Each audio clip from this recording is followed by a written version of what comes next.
everyone, welcome back to my channel. My name is Paola and today I have a very special guest with me, Claribel. Hello, how are you? Hi, I'm good. How are you? I'm doing good, thank you. I love your background. It's so cute. Oh, Very thank you. witchlings, Thanks so very much. apropos. So today we are here to talk about witchlings. So Claribel, would you like to introduce yourself and tell us a little bit about the book? So my name is Claribel A. Ortega. I'm the author of Ghost Squad and now Witchlings. And Witchlings is about three witches. The main character is Seven Salazar, who's like right here over my shoulder. And she wants to be sorted into the Cool Coven, according to her, of House Hyacinth. But on the night of the Black Moon ceremony, she is a spare instead, which means she's a leftover, which means she doesn't fit in anywhere. And to make things worse, she's sorted with her bully, Valley, and the new girl in town, Thorn, who has a secret.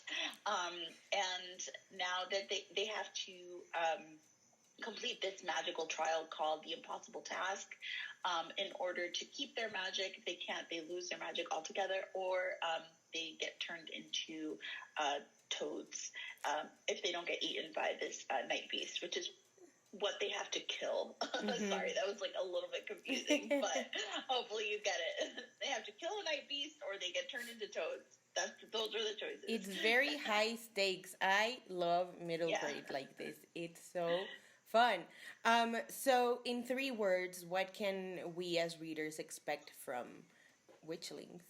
You can expect laughs, adventure, and cute friendship. I know that's 2 words, but I'm gonna hyphenate it. And but I agree.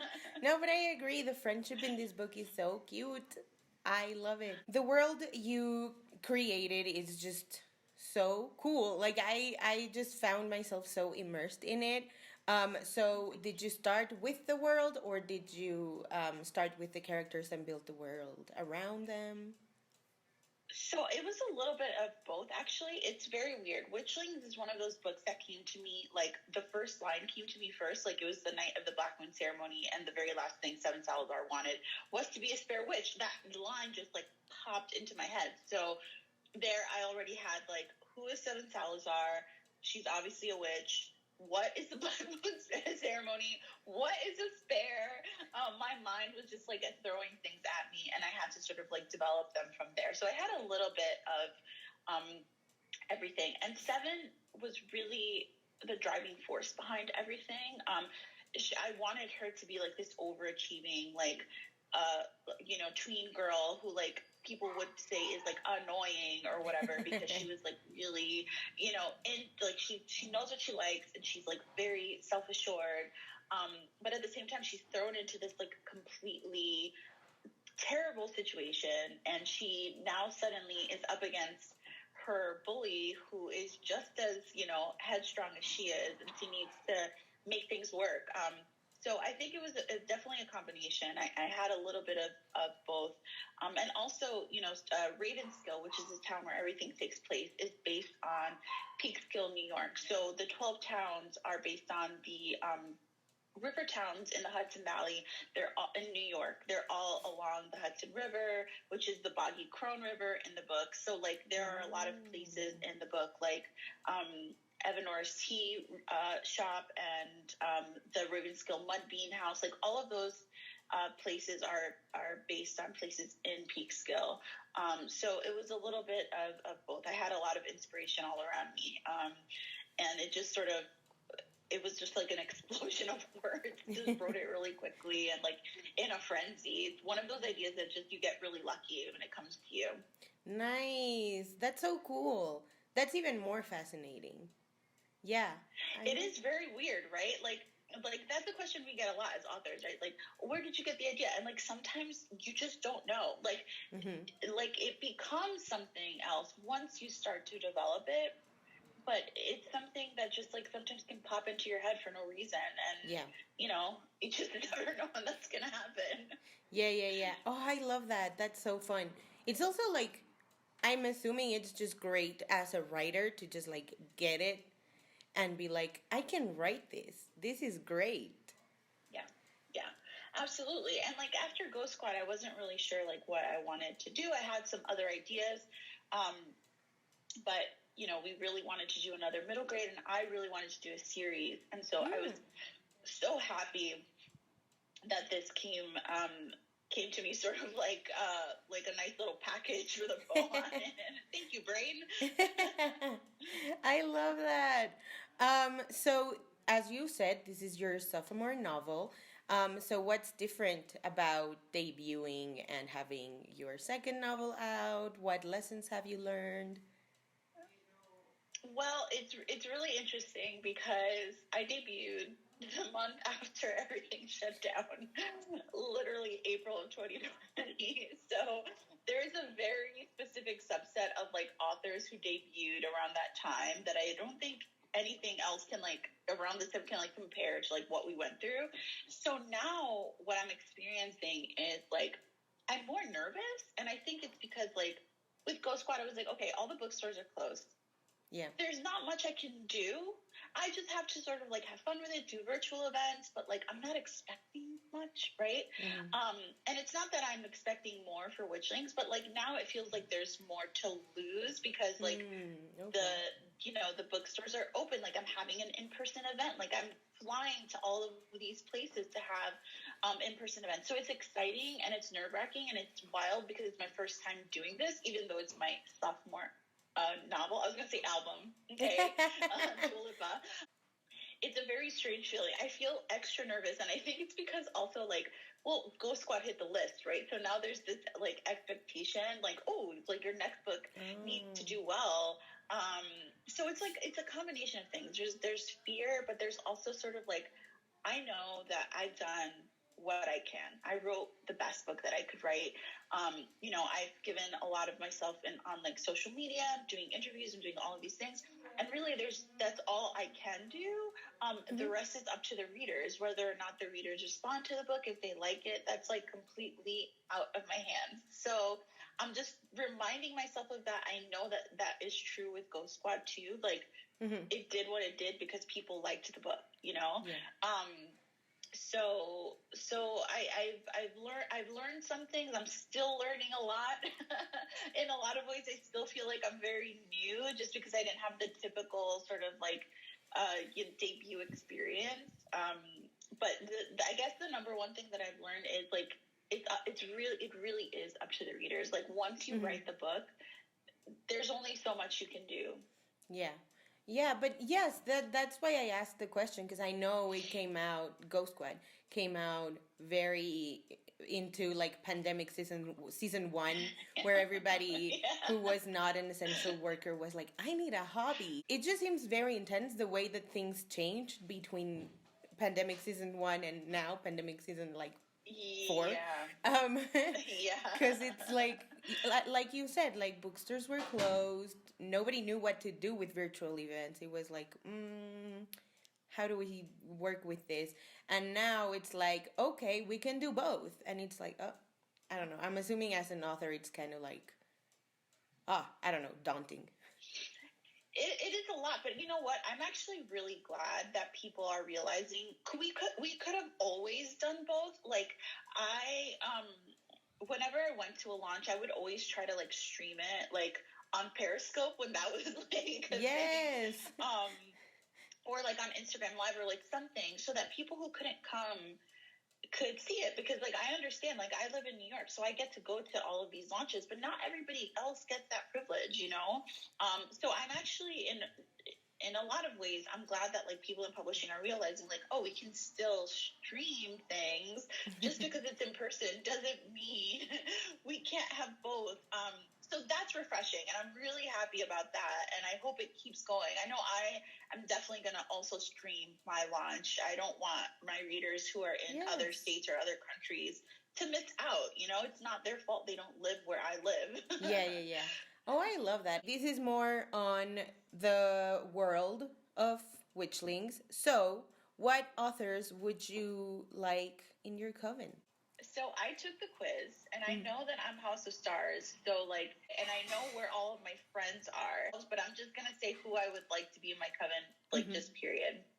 I'm gonna say Daniel Jose Older first of all, because he's great and so funny, and he used to be an EMT, so I feel like he would be useful to have around.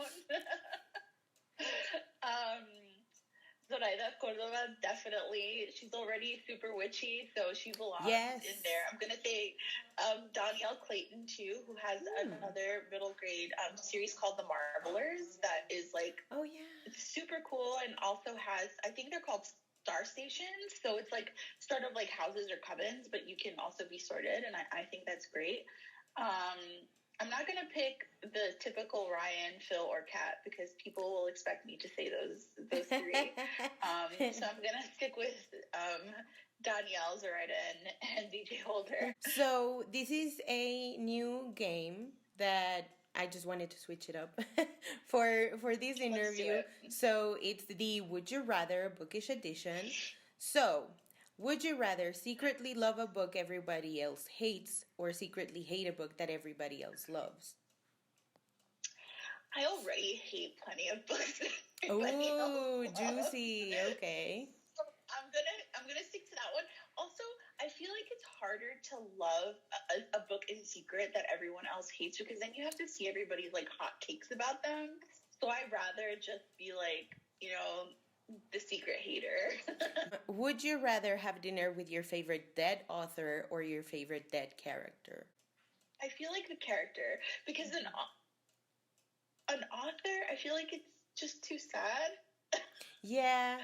Like a real person, right? Like, also, not to get too deep, but like I would feel bad that their family didn't get it. I'd be guilty the whole time. So I'm just gonna go ahead and say character. Would you rather live in a fairy tale or in a romance novel? Ooh. I'm gonna say romance, only because in fairy tales there can be like really scary things. Yes. I am a chicken. So bring on the romance. Put me in Bridgerton. Let's go. Would you rather forget all of your favorite series and discover them all over again or remember all the nitty-gritty details of every book you've ever read?